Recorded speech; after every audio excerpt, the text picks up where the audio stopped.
Greetings, everybody, and welcome to my first episode on AI in writing. This is an intro to AI in writing, a basic overview on how to use it to improve your writing, your craft, your art, and just becoming a better author in general. Today, I will be covering the basics of using AI in your writing, as well as a brief intro to the best practices for its use. And hopefully throughout this video I can do it without sounding like your high school homeroom teacher. Also, I will be covering this from a writer's and layman's viewpoint and perspective, and not from that of an AI professional. Because I'm not an AI professional, I'm just an AI user. So I will be covering this from that viewpoint, which fits with where you guys will be at in all of this. This will also be good for you from the standpoint that all of you are also laymen, so basically it'll be from one layman to the next. There will be some points in here where I will get a bit technical from time to time, as I'm a systems infotech admin, and obviously that side of me will be coming out a little bit. I don't mean it to, it just kind of happens. So bear with me on that if I get too technical with any of this. Either way, I'll try to keep all of that nerdiness to a minimum. So anyhow, bear with me on this. But on to the first part. Point one, AI is in everything. And I mean everything. Well, not 100% everything, but getting pretty close anymore. One thing you want to note when it comes to AI is that there is a lot of different AI systems out there with a wide variety of uses. There's literally AI for everything these days. They're in your car, they're in planes, they're in military systems, medical, financial, etc. They're just prolific. Here's another fun fact. Do you realize that 99% of all transactions in the stock market are now handled by AI? Yeah, seriously. The stock market is run by AI these days. Or if not AI, at least smart algorithms. There's also complex drug and biological research that is done by AI, handled by it, front-run by it, etc. So AI plays a major part in that. There's even AI in your phone now, believe it or not. Alexa's one form of it, Siri, some others like that, and then there's other systems that are far more complex even than that. Another shocking fact is that AI has started doing movies and news broadcasts where everything in the presentation is AI driven and controlled. The news anchors, the what they say, what they do, all of that is AI driven, no humans involved, except maybe like editing and organizing and stuff like that. But the actual broadcast is handled by the AI. Now that might sound a bit scary, but it's also an opportunity to diversify yourself. And an encouragement to diversify yourself in this AI-controlled world.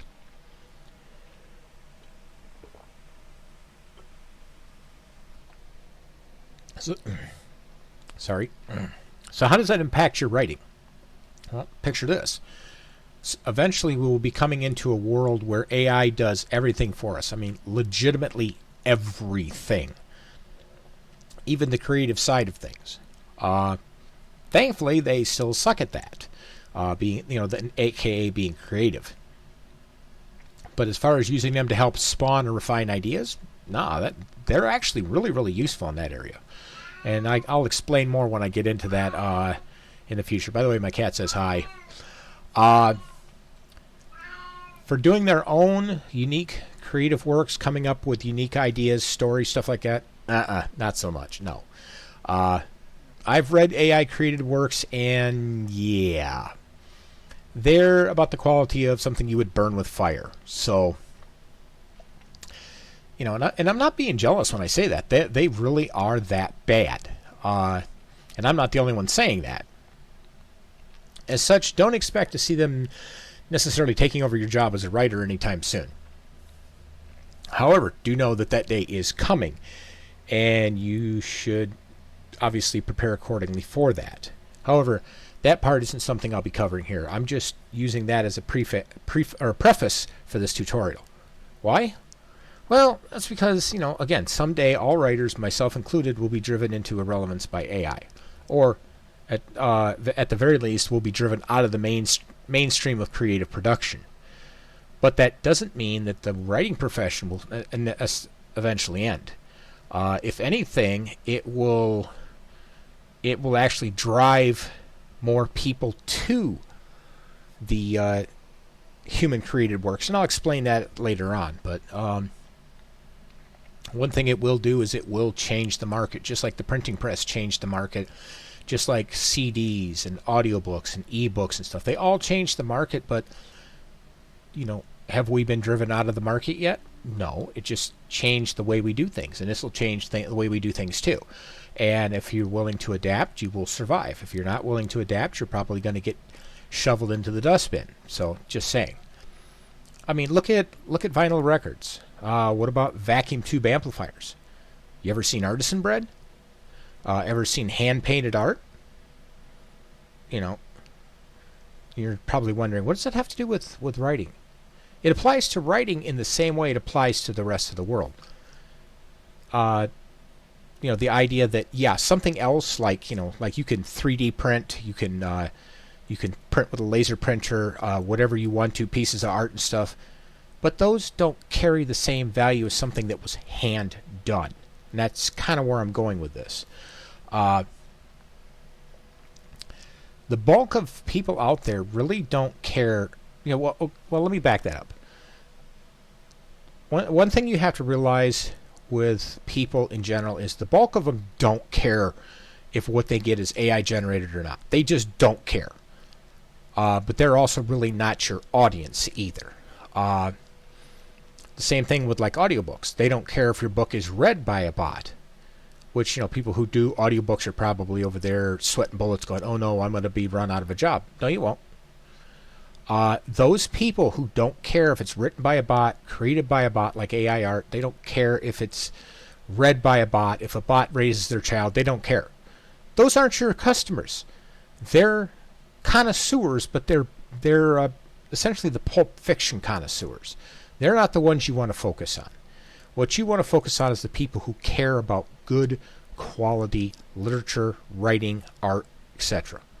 So, those are the people you want to focus on. It's like going back to the people who still prefer vinyl records, that still prefer vacuum tube amplifiers, that prefer artisan bread, hand-painted art. Those are the people you're going to be focusing on in the future, because they're the ones that are going to go, was this created by a human? Yes. Okay, I want to read it. Was it created by a bot? Yes. Then no, I don't care about it. So, that's what you have to look at. The market that you're selling to is not the everybody market. You're now going to be focusing down on a specific group of people that want what you're making, not the people that just consume whatever's out there. As some have said, the people that consume whatever's out there, regardless of who makes it, they're the Walmart special kind of people. And that's, even saying that's kind of insulting to Walmart. But you get my meaning when I'm saying that they are the ones that literally don't care. They just want something. They don't care who makes it. They're not your audience. They aren't your audience now. They shouldn't. They won't be your audience in the future. So understand that. Like I say, you're going for the people who are the vinyl record people, who are the artisan bread people, who are the people that want it done by a human. That's what you're shooting for, or will be shooting for, but should also be shooting for that at this point in time. They're the ones that want good, high-quality literature. So that's what, and AI can't replace that. No matter what AI tries to do, it can't replace that, and therefore it can't replace you. There will always be that market. There will always be that audience, and that's the audience you need to aim for. But anyways, rather than beat a dead horse on that one, I'll move on to the next point. Point number 2 is types of AI. In a few of my writing musings from before, I covered the using AI in writing. Not a lot. I touched on just little points here and there. I didn't get into it as in depth as I'm going to with this series. So it's kind of a high-level overview rather than a how to use. And this series is going to focus more on how to use this in your writing. So let's begin with the types of AI that are relevant to us as writers. The first is AI art. And this one's kind of a funny one because it's both hugely helpful tool to writers and our greatest bane as well. There's also a lot of legal issues still to be sorted out by the courts when it comes to AI art. So AI art at this point is a huge legal minefield right now. But that's on the production side of things. If you keep this entirely to the development side or for personal use, then hey, knock yourself out. Generally though, when it comes to the law and it comes to the legalities, if no money is being made or exchanged, then generally nobody cares what you do with something. Once money starts changing hands or gets involved, out come the sharks and the pit hounds. And believe me, they come out. They make a Sharknado look like a gentle afternoon breeze, to use a tongue-in-cheek colloquialism. But and this also kind of plays back on the whole idea of those who love vinyl and old style amps and artisan bread and stuff. And a good example of this is, take a look at ebooks. When ebooks took off, they weren't much. They were just kind of like, hey, you bought the book, here's a complimentary ebook. Then the e-readers started coming out and made e-book reading really easy. Well, then the ebook market just, it just blew up, took off. Everything was hot and heavy, and everybody had to have an ebook, and it became a big thing. And then people kind of burned out. They got tech fatigue, and I don't blame them. I mean, we're so immersed in tech every single day. You come home and you have to pull out your e-reader and read your book on that. Now, you don't want to look at that screen. You're tired of looking at screens. You're tired of playing with tech. Trust me, when I unplug at the end of my shift, I'm turning computers off and walking away. I mean, like at the end of my shift, I don't want to look at a computer for like the next half hour at the very minimum. Especially if it's been a bad day. If it's been a bad day, it might be several hours, or I might just shut down, go to bed, and wake up in the morning and worry about it then. So, and that's kind of what happened with ebooks. Is they were the big thing, they were the new thing. Everybody did them. It was the cool thing, and then it just died. And now ebooks are probably 15% of the market. They were going to take over 90% of the market at one point in time, and then tech fatigue kicked in, and yeah. Well, AI art's kind of going to be the same thing. It's the human factor. The AI will continue to be used. It's not going away. Just like ebooks aren't going away. There are people who very much benefit from ebooks. Like older people who need to be able to zoom in and enlarge the font and stuff like that. So ebooks have their market. Those will never go away. Just like AI art. AI art will never go away. I think what you're going to see is a big explosion of it for a while because it's a cheap way to do stuff. But then as the legalities get sorted out, I think you're going to see, as they get sorted out and you start seeing people push back against it. Yeah, Kat says hello again. As the market starts pushing back against it, I think you're going to start seeing a shift back to handmade, human-created art. Because going back to the ebooks. Ebooks, like I say, were just charging forward, and they were pushing print out and all this stuff, and then they contracted really hard down to about 15%. Now it's back to what it was, not quite perfectly to what it was when ebooks rose up, but print right now is about 80% of the market. At one point it looked like print was going to get completely shoved out of the market, or if not shoved out, then pushed into a niche corner of the market, and that didn't happen. The human factor kicked in, and print's back to 80%. Back up to 80% of the total book market. So, AI art's going to be the same thing. So basically, it'll be useful when you need something cheap, something quick, something that is not production. And like I say, I'll cover that in more detail when we get into the actual thing. But that's basically where I see AI art going. Where it's going to be a useful tool. It'll fill in where human art is not necessary, but it will not be the controlling factor in the majority of things. So understand that. Like I say, use it as a tool, but don't lean on it. Don't use it for everything, because that will come back to bite you someday. But anyways, moving on.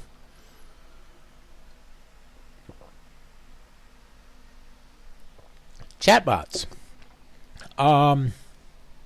There are a ton of chatbots out there that you can use.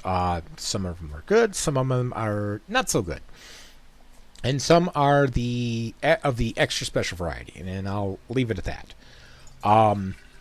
There are a number of different AI chatbots out there that you can use if you like, which includes ChatGPT, DeepSeek, Claude AI, Gemini, Grok, DocSpot, Microsoft Copilot. I've used that one. Not impressed, but it does a okay job. You have Meta AI has an AI bot. Perplexity, Pi AI. Yeah, that's P-I-A-I. Minstrels, Le Chat. I think that one's French, if I'm not mistaken. U.com, Poe, GPT for All. That's I think that's ChatGPT, but it's the free version. And there's a lot of others out there. Some do it, like I said, some do a really great job. Some do absolutely horrible.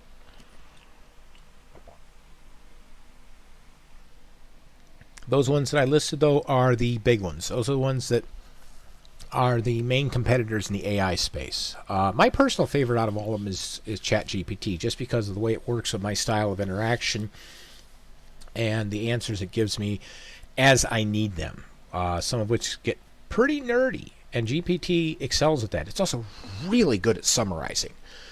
It'll summarize, it will analyze, it will pull things out of content that I wouldn't think of, which is, and it will spot things that I didn't spot or see. And to me, that's extremely useful. For somebody else, the way the bot breaks things down and presents them might work better for you. I'm not saying you have to use GPT. For some of you, I actually would very strongly say no, because if you play with it, I think you'll find out it does not work for your style of thinking or writing or research or anything like that. So try them out. Try them all out. See which one works best for you, and then go with that one. So, but yeah, chatbots generally are really good at summarizing, sussing out nuanced content or ideas or other things like that. Some, like I say, some better than others. To me, ChatGPT does really good at the summarizing and finding of nuanced things. So for me, it works really, really well because I'm a very black and white, technically minded individual, and the subtleties and the grays and the innuendoed things, they kind of go over my head. And GPT ends up pulling those out and showing them to me. I'm like, oh, I could use that. For some of you that need a more technical, where they don't do that, you might use a different one. Like, I don't know, like Gemini maybe, or Claude or one. I don't know which one, whichever one works best for you. So just find one that works best for you and run with that one. Don't let it write for you, but you can have it help you with ideas in finding problems, finding subtle issues that are in a story. It won't necessarily find plot holes because it doesn't think as deep as you do, but it will help you find some generally pretty obscure stuff and help you through writing or working that out. Because as an example from myself, I was working with my story Lion in the Fire, and it called me out on a problem I had with a story that I kind of knew it was there, but I didn't really know what to do with it, and it called me out on it. And after some back and forth with the bot, I realized where I went wrong, was able to fix the problem. So it was useful to me in that respect. And I've had other times where it's going through looking at ideas and stuff, and it'll mention something, and it's like, oh, I never thought of that. So it's good at spawning ideas as well. So they're very useful in that. They'll help kickstart you where you're hitting a wall on stuff. So, anyways, point 3, AI voices. For those of you doing editing and stuff, this is a great tool. But it's also for me, it's a great tool. It's a blessing, but it's also a bit of a bane. It's a blessing in the fact that it's really good for helping me find problems in final edits. Like if I'm going through and doing, down to the last edits, and there's still problems in there. If I'm having that voice read it back to me, I'm picking that stuff up, because as soon as you hear it, you will hear when a sentence is off center or wrong, or all of a sudden you realize, wait, there's a plot hole here. And it's just by listening to it. Because as humans, we tend to overlook problems in sentences. I've had sentences where I've had entirely the wrong word. I've had words that were missing. The sentence was clunky. But, our brains auto-fix that when we're reading. So we will sometimes overlook that and glance over it and bypass it and totally miss that. The AI voices won't. They will throw that in your face just clear as day, and you're going to go, oh. They won't catch things like there, and there, if you know my meaning, the 3 different spellings of there, which have 3 entirely different meanings. They won't help you with that.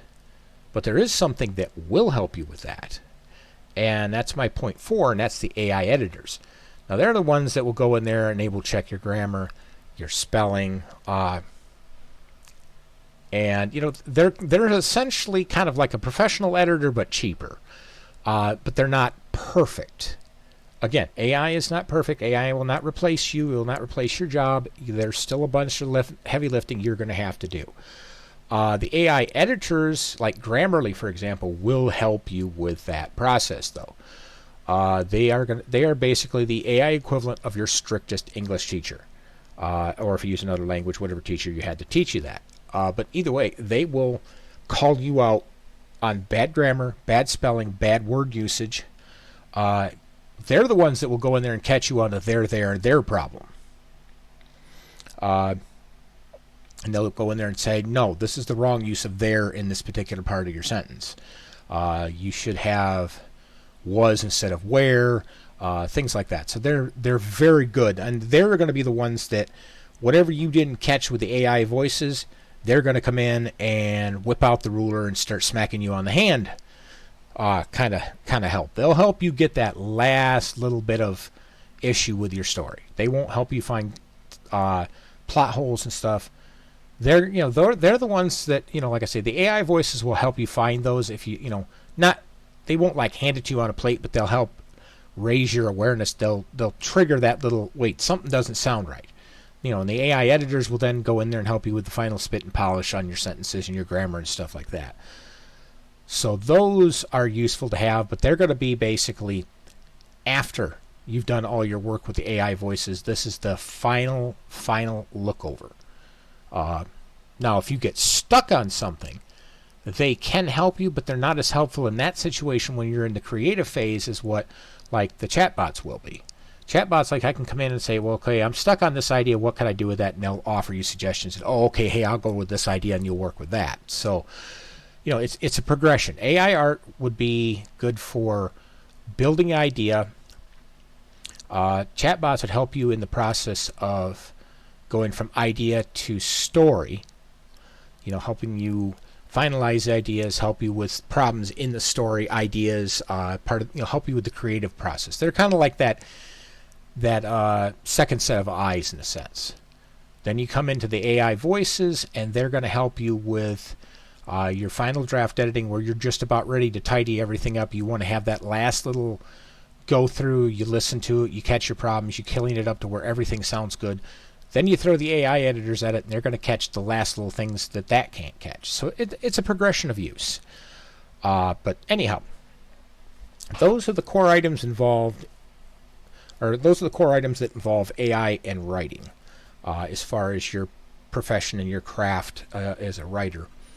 And while they're obviously not the only useful AI tools or the only useful tools that you'll have at your hands that are powered by AI, those are the 4 biggest, and they're more like categories at this point than actual tools. But those are the 4 tool categories that you will be working with that use AI.